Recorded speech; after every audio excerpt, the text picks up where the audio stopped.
जय हिंद friends, welcome to our channel. आज हम बात करने वाले हैं Indian art forms and culture से रिलेटेड क्वेश्चंस की। यहाँ पर भी एमसीक्यू फॉर्म में क्वेश्चंस होने वाले हैं। ओके, आइए स्टार्ट करते हैं। क्वेश्चन नंबर फर्स्ट है, Kalachakra ceremony is associated with which of the following religions. यहाँ पर पूछा गया है कि ये जो कालचक्र सेरेमनी है या फिर इनका जो भी रिचुअल है, रिवाज है इन लोगों की, तो पूछा गया है कि वो किस धर्म की है या फिर किस धर्म से रिलेटेड है वो। तो ये है बौद्धिज्म से।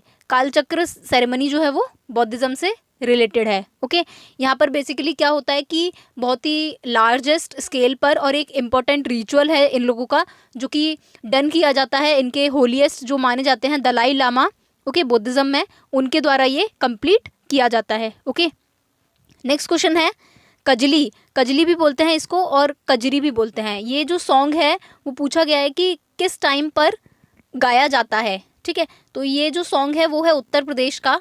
ठीक है, और ये जो है सॉन्ग वो संग किया जाता है आपका रेनी सीजन में, मॉनसून के टाइम पर, बारिश के टाइम पर ये जो कजली सॉन्ग है वो गाया जाता है। Option C is the correct answer. Okay, Harela festival of Uttarakhand is related to. यहाँ पर पूछा गया है कि ये जो हरेला फेस्टिवल है जो कि उत्तराखंड में मनाया जाता है, ये किस चीज़ से रिलेटेड है। तो ये है प्लांटेशन से, यानी कि पेड़ पौधे लगाने से ये हरेला फेस्टिवल रिलेटेड है। हरेला का बेसिकली जो मतलब है वो होता है डे ऑफ ग्रीन, मतलब हमारा हरा भरा दिन। ठीक है, तो यहाँ पर ये प्लांटेशन से रिलेटेड है। नेक्स्ट क्वेश्चन है, the Kitabul Hind is written by और रिटन इन। ठीक है, तो ये जो किताबुल हिंद है ये लिखी गई है तुर्किश लैंग्वेज में। ओके, टर्की लैंग्वेज में ये लिखी गई है। ओके, और ये लिखी गई है किसके द्वारा? तो ये लिखी गई है आपके अल बरूनी के द्वारा।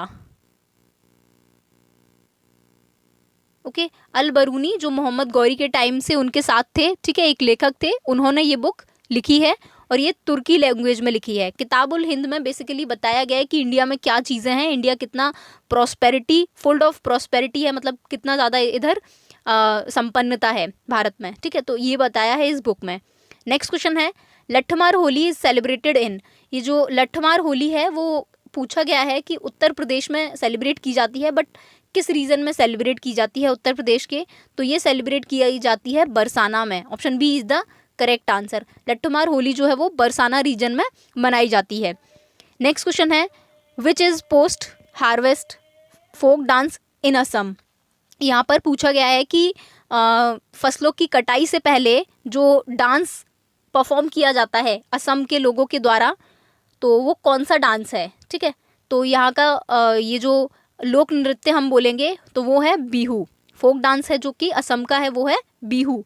तो ये लोग यहाँ पर परफॉर्म करते हैं फसलों की कटाई से पहले बिहू सॉन्ग, बिहू डांस को। ओके, नेक्स्ट क्वेश्चन है, लाई हरोबा is a ritualistic festival observed in. ये जो लाई हरोबा है ये एक रिचुअल फेस्टिवल है। ठीक है, तो ये किस स्टेट में सेलिब्रेट किया जाता है? तो ये है त्रिपुरा का। ओके, रिचुअल मतलब यहाँ की ये पुरानी रिवाज है कोई, तो लाई हरोबा ये यहाँ के लोग हमेशा से सेलिब्रेट करते आए हैं, तो ये मनाया जाता है त्रिपुरा में। ओके, नेक्स्ट क्वेश्चन है, lesson life taught me unknowingly is an autobiography by which of the following. यहाँ पर ये जो lesson life taught me unknowingly, इसका मतलब है कि लाइफ ने मुझे लेसन सिखा दिए बिना मेरे जाने हुए, या मतलब मैं समझ भी नहीं पाया और वो मुझे लेसन्स सिखाती गई। कौन? लाइफ। ठीक है, तो ये जो ऑटोबायोग्राफी है, यानी कि ऑटोबायोग्राफी एंड बायोग्राफी क्या होती है? बायोग्राफी होती है जो कि कोई और लिखे आपके ऊपर। ठीक है, ऑटोबायोग्राफी होती है अब सेल्फ अपनी बायोग्राफी लिखो कि आपकी लाइफ में क्या होता था और क्या होता आया है अब तक। ठीक है, तो ऑटोबायोग्राफी है यानी कि खुद के ऊपर लिखी गई है ये बुक। ठीक है, lesson life taught me unknowingly, तो ये है अनुपम खेर की। Option B is the correct answer. Okay, next question है, what is the traditional work of the Agaria tribe.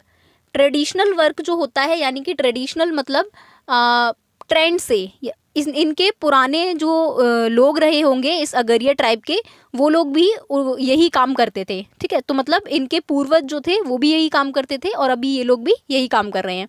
तो इनका जो ट्रेडिशनल वर्क है वो क्या है अगरिया ट्राइब का? तो ये है आयरन क्राफ्ट, लोहे की ये लोग चीज़ें बनाते हैं। ठीक है, बेसिकली ये जो अगरिया ट्राइब है, ठीक है, तो वो बिलोंग करती है मध्य प्रदेश एंड उत्तर प्रदेश से। ओके, नेक्स्ट क्वेश्चन है, who among the following is the first Indian to win Pulitzer prize. First Indian कौन से हैं जिन्होंने पुलित्जर प्राइज विन किया है, या वो जीते हैं पुलित्जर प्राइज। ठीक है, तो ये कौन है, ये है गोविंद बिहारी लाल। ठीक है, गोविंद बिहारी लाल ये हैं। ओके, नेक्स्ट क्वेश्चन है, पिलिया विल बी संग ड्यूरिंग ओकेजन ऑफ।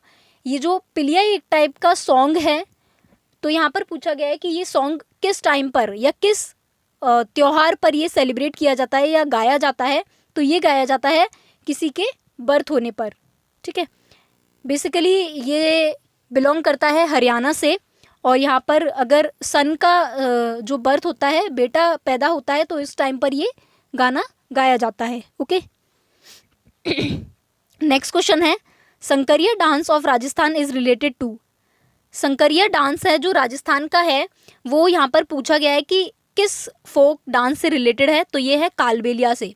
कालबेलिया बहुत ज़्यादा फेमस डांस है राजस्थान का। ठीक है, नेक्स्ट क्वेश्चन है, question number 13, Bathukamma is the festival of which state. यहाँ पर पूछा गया है कि ये जो बतुकम्मा है ये किस स्टेट का फेस्टिवल है, किस स्टेट का त्योहार है। तो ये है तेलंगाना का। Option B is the correct answer. कुछ ऐसे इसको सेलिब्रेट किया जाता है। ओके, नेक्स्ट क्वेश्चन है, in Uttar Pradesh which of the following tribe celebrates Diwali as a sorrow. यहाँ पर पूछा गया है कि उत्तर प्रदेश की कौन सी ट्राइब है, ठीक है, कौन सी जनजाति है, ट्राइब मतलब होता है जनजाति, जो कि दिवाली को, ठीक है, एज अ सौरो सेलिब्रेट करती है, मतलब दुख के रूप में उसको मनाती है। पूछा गया है कि यूपी की कौन सी ट्राइब है, कौन सी जनजाति है जो कि दिवाली को दुख के रूप में मनाती है। तो ये है Tharu. Option D is the correct answer. जो थारू जनजाति है यूपी की, ठीक है, वो यहाँ पर इसको दुख के रूप में मनाती है दिवाली को। थारू जनजाति जो है वो यूपी के अलावा बिहार में भी मिलती है और उत्तराखंड वाले रीजन में भी है थोड़ा सा। ठीक है, और ये एक इंटरनेशनल स्टेट में, कंट्री में भी है जो कि नेपाल है। नेपाल में भी ये मिलती है, थारू जो ट्राइब है वो। ओके, नेक्स्ट क्वेश्चन है, Paik is related to which tribe. Paik जो है वो पूछा गया है कि किस जनजाति से रिलेटेड है या रिलेट करता है। तो ये है Khanwar. Option A is the correct answer. Khanwar जो जनजाति है वो आपकी मिलती है झारखंड वाले रीजन में, छत्तीसगढ़ वाले रीजन में, मध्य प्रदेश वाले रीजन में, और बहुत ही कम मात्रा में ये मिलती है महाराष्ट्र वाले रीजन में। बेसिकली ये झारखंड और छत्तीसगढ़ वाले रीजन में रहती है Khanwar tribe. Okay, next question है, Cheraw the bamboo dance is associated with which of the following Indian state. यहाँ पर पूछा गया है ये जो बैम्बू डांस है, ओके, बैम्बू मतलब गन्ने का डांस, और वी कैन से कि क्या बोलते हैं उसको, बांस से जो डांस किया जाता है ऐसे। ठीक है, तो पूछा गया है कि ये जो डांस है वो किस स्टेट में परफॉर्म किया जाता है। काफ़ी बारी देखा भी होगा आप लोगों ने। ठीक है, तो ये है मिजोरम का। Option A is the correct answer. North east state है, मिजोरम की कैपिटल आप लोग कमेंट बॉक्स में बताइए। तो बैम्बू डांस परफॉर्म किया जाता है मिजोरम में। ओके, नेक्स्ट क्वेश्चन है, the film Kai Po Che is based on the novel. यहाँ पर पूछा गया है कि जो काइपोचे फिल्म है वो किस नोवेल पर बेस्ड है। ठीक है, तो ये है the 3 mistake of my life. Option D is the correct answer. ये the 3 mistakes of my life पर बेस्ड है। ओके, तो ये बुक किसने लिखी है, the 3 mistake of my life? तो ये लिखी है चेतन भगत ने। चेतन भगत ने ये बुक लिखी है। ओके, उसी पर ये फिल्म बनी हुई है। नेक्स्ट क्वेश्चन है, the Sanskrit poet called as the Indian Shakespeare. यहाँ पर पूछा गया है कि कौन सा जो संस्कृत के कवि हैं वो इंडियन शेक्सपियर के नाम से जाने जाते हैं। ठीक है, तो ये जो शेक्सपियर है वो बहुत ज़्यादा फेमस थे इंग्लैंड में।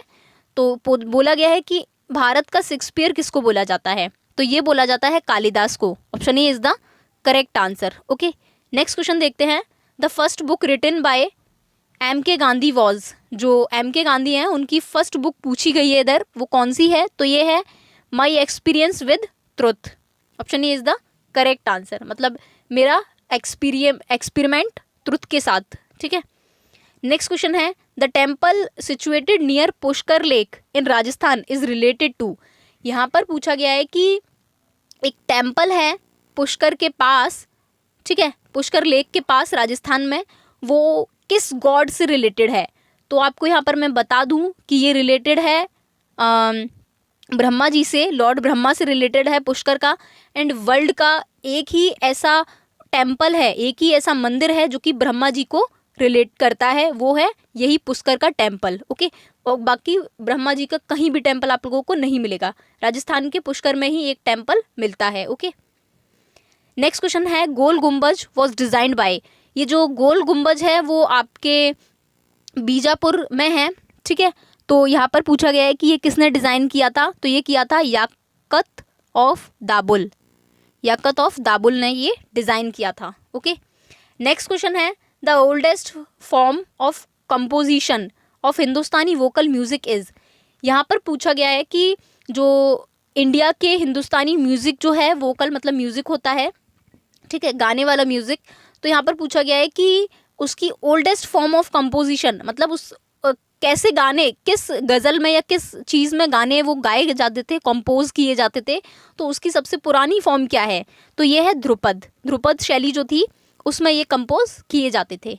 Option C is the correct answer. Okay, next question है Indian first talkie film produced in 1931 was. जो इंडिया की फर्स्ट टॉल्की मतलब बोलने वाली जो फिल्म थी वो प्रोड्यूस की गई थी 1931 में, 4 मार्च 1931 में। ओके, तो यहाँ पर ये पूछा गया है कि जो टॉल्की फिल्म थी, फर्स्ट बोलने वाली फिल्म थी, वो कौन सी थी, तो ये थी आला मारा। Option A is the correct answer. Okay, next question देखते हैं India wins freedom is the autobiography of. यहाँ पर पूछा गया है कि इंडिया विंस फ्रीडम, इंडिया ने जीत ली है अपने क्या बोलते हैं फ्रीडम, तो यहाँ पर ये ऑटोबायोग्राफी है किसकी है, ठीक है, ये पूछा गया है। तो ये ऑटोबायोग्राफी है अब्दुल कलाम आज़ाद की। Option A is the correct answer. एक सेकेंड, यहाँ पर ऑटोबायोग्राफी नहीं होगा, इंडिया विंस फ्रीडम जो बुक है इनकी, ये एक बुक है जो कि लिखी गई है अब्दुल कलाम आज़ाद के द्वारा, ठीक है, करेक्ट कर लेना। नेक्स्ट क्वेश्चन है हु रॉट नील दर्पण। नील दर्पण एक बुक है जो कि किसने लिखी है, तो ये लिखी है दीनबंधु मित्रा ने। Option B is the correct answer. Okay, next question देखते हैं R K Laxman of India is well known. ये जो आर के लक्ष्मण हैं इंडिया के, इनको यहाँ पर पूछा गया है कि ये जो आर के लक्ष्मण हैं ये किस चीज़ के लिए प्रसिद्ध हैं भारत में, ठीक है, या किस चीज़ के लिए भारत में जाने जाते हैं। तो ये एक बहुत ही फेमस और बहुत ही ज़्यादा अच्छे कार्टूनिस्ट हैं, ये कार्टून बनाते हैं, ठीक है, इस टाइप के कार्टून ये बनाते हैं। नेक्स्ट क्वेश्चन देखते हैं which of the following folk dances is associated with Rajasthan. यहाँ पर पूछा गया है कि कौन सा जो फोक डांस है वो राजस्थान से रिलेट करता है, ठीक है, तो ये है सुई सीनी। Option D is the correct answer. सुई सीनी जो इस टाइप से प्ले किया जाता है, ठीक है, तो ये राजस्थान का फोक डांस है यानी कि लोक नृत्य है। नेक्स्ट क्वेश्चन है who among the following is a famous flute player. यहाँ पर पूछा गया है कि इनमें से कौन सा एक फेमस बांसुरी वादक है, ठीक है, बांसुरी बजाने वाला है, तो ये है Hariprasad Chaurasia. Option D is the correct answer. बहुत ही ज़्यादा इनका ये फेमस हैं बांसुरी के लिए। ओके, नेक्स्ट क्वेश्चन देखते हैं क्वेश्चन नंबर 29 है BAFTA award is associated with. BAFTA जो है वो ब्रिटिश गवर्नमेंट के द्वारा दिया जाता है, यानी कि ब्रिटिश की जो अकेडमी फिल्म और टेलीविज़न है, ठीक है, वहाँ की जो ऑर्गेनाइजेशन है उसके द्वारा ये बाफ्टा अवार्ड दिया जाता है। तो ये किस फील्ड में दिया जाता है, तो टेलीविज़न बोली दिया है, तो सिनेमा के फील्ड में ये दिया जाता है। Option B is the correct answer. BAFTA award जो है वो सिनेमा के फील्ड में दिया जाता है। नेक्स्ट क्वेश्चन है Yakshagana is the famous dance form of which state. यहाँ पर पूछा गया कि ये जो यक्षगान है वो किस स्टेट की फेमस डांस है, किस स्टेट का फेमस डांस है, तो ये है कर्नाटका का। Option C is the correct answer. ये ऐसे परफॉर्म किया जाता है, ठीक है, देख लो। नेक्स्ट क्वेश्चन है where is the oldest museum of Uttar Pradesh situated. UP का यहाँ पर पूछा गया है कि ओल्डेस्ट म्यूजियम कौन सा है या कहाँ है, तो ये है लखनऊ में। यूपी की कैपिटल है लखनऊ, तो वहाँ पर ये है। Option B is the correct answer. Okay, next question है भारत कला भवन म्यूजियम इज सिचुएटेड इन। ये जो भारत कला भवन म्यूजियम है, ये कहाँ पर है? तो ये है वाराणसी में। Option D is the correct answer. Okay, next question है, one among the following is not written by Kalidas. यहाँ पर पूछा गया है कि इनमें से कौन सी, which among the following is not written by Kalidas, इनमें से कौन सी जो बुक है वो कालिदास ने नहीं लिखी है, जिनको शेक्सपियर ऑफ इंडिया बोला जाता है। ठीक है, तो इन्होंने जो बुक नहीं लिखी है वो है Kavyadoot. Option D is the correct answer. Okay, Kavyadoot जो बुक है वो कालिदास की नहीं है। नेक्स्ट एंड लास्ट क्वेश्चन है, who wrote the book India for Indians. यहाँ पर बोला गया है कि जो बुक है भारत भारतीयों के लिए है, ठीक है, इंडिया फॉर इंडियंस, ये बुक किसने लिखी है? तो ये लिखी है चितरंजन दास ने। Option A is the correct answer. CR दास इनको शॉर्ट में बोलते हैं, चितरंजन दास इनका नाम है। Okay, so that's all for today. Video पसंद आ रही है तो please like share and subscribe to our channel. Thank you.